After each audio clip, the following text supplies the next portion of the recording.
And welcome to Hannity. And tonight, another round of confirmation hearings and another round of humiliation for Democrats. They're just making fools of themselves every day. Across town at the White House, even more public shame for Democrats after a mumbling, bumbling, delusional farewell address from Joe Biden that no one, I promise you, will ever remember. Our dear friend Stephen A. Smith called it sad, and apparently he now regrets voting for Kamala Harris. Why didn't he listen to me in the beginning? I'll ask him in just a moment. But let's be clear. Stephen A. is not the only Democratic voter with regrets. Joe Biden is leaving office with a record low approval rating. A vast majority of you, the American people, believe his presidency was a failure. It was.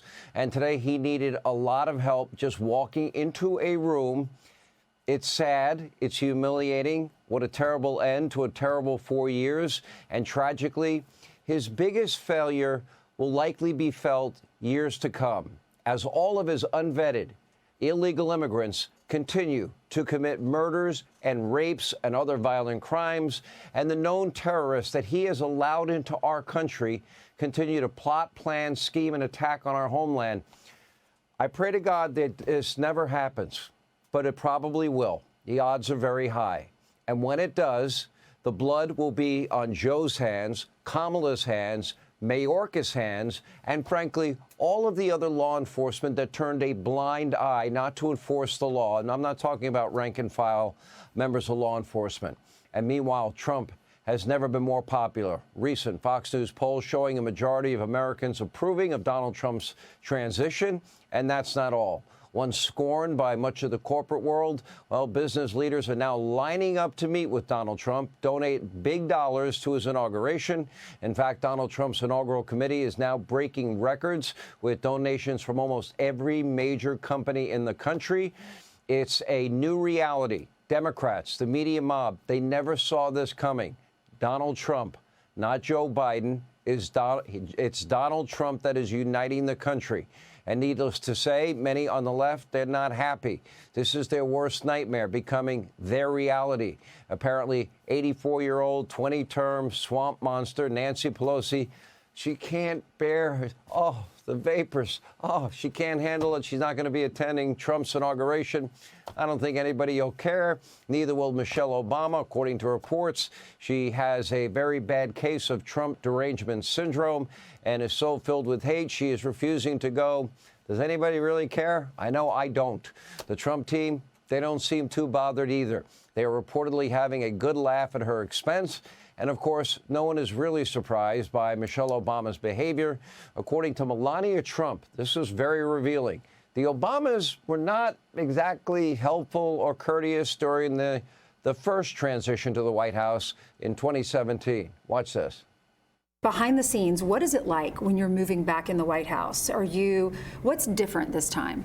The difference is I know where I will be going. I know the rooms where we will be living. I know the process. The first time was challenging. We didn't have much of the information. The information was upheld for us from previous administration, but this time I have everything. Wow. Now, make no mistake, we are witnessing history. This was a historic political victory, perhaps the biggest in the country's history, and only made possible. And we need to stop and pause and thank all of you, the American people. The cards, they were absolutely stacked against Donald Trump. He had the deep state against him, big tech, a weaponized DOJ, the media mob, academia, all the Democratic Party, all tried to destroy him. After 9 straight years of lying and slander and character assassination, he prevailed.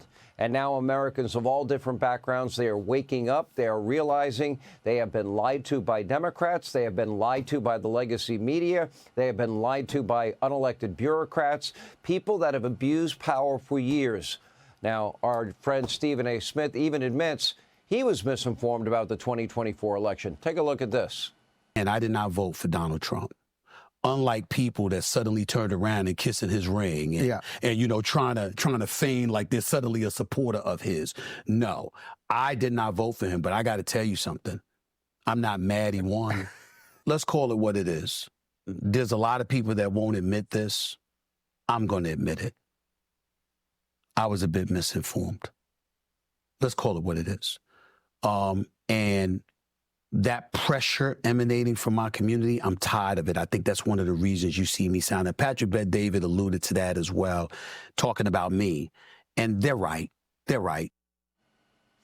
Well, Stephen A., in just a moment. Here's the truth. Kamala Harris might have been a better candidate than her mentally inept, cognitively declining boss, Joe Biden, but she would have been a terrible president. She's far more radical left than Joe. We pointed that out. Very few people wanted to report on it. The legacy media ignored it all. They were all in on all things Kamala Harris. They never vetted her, and that's why people don't trust them anymore. That's why she was a terrible vice president. That's why she was not a good border czar, a terrible senator, and frankly, not a good lawyer or prosecutor. And now, like so many other losers, and far-left lawyers, she's reportedly planning a New York City lifestyle and cashing in on a book deal that probably few people will be interested in and likely to purchase. But according to, the ever-giggling vice president, she is refusing to go quietly into the night. I would advise her to reconsider. Take a look. As you all have heard me say many times, I am fully aware that I am the public face of a lot of our work. And so I have the benefit of running into people all over our country who thank me. And I will tell you, I am fully aware that when they are thanking me, they are thanking our team, and our work is not done. And as you all know me, because we have spent long hours, long days, and months and years together, it is not my nature to go quietly into the night. So don't worry about that. She's going to move back to the community where she will live, in a community of people that share a community for the community's sake. Despite all these words about herself, it is safe to say Kamala Harris's political career is over, although I will say this, she has a very good chance of being California's next governor. She fit right in California. Now, we just hope she can be unburdened by what has been. Hey, Sean Hannity here. Hey, click here to subscribe to Fox News YouTube page and catch our hottest interviews and most compelling analysis. You will not get it anywhere else.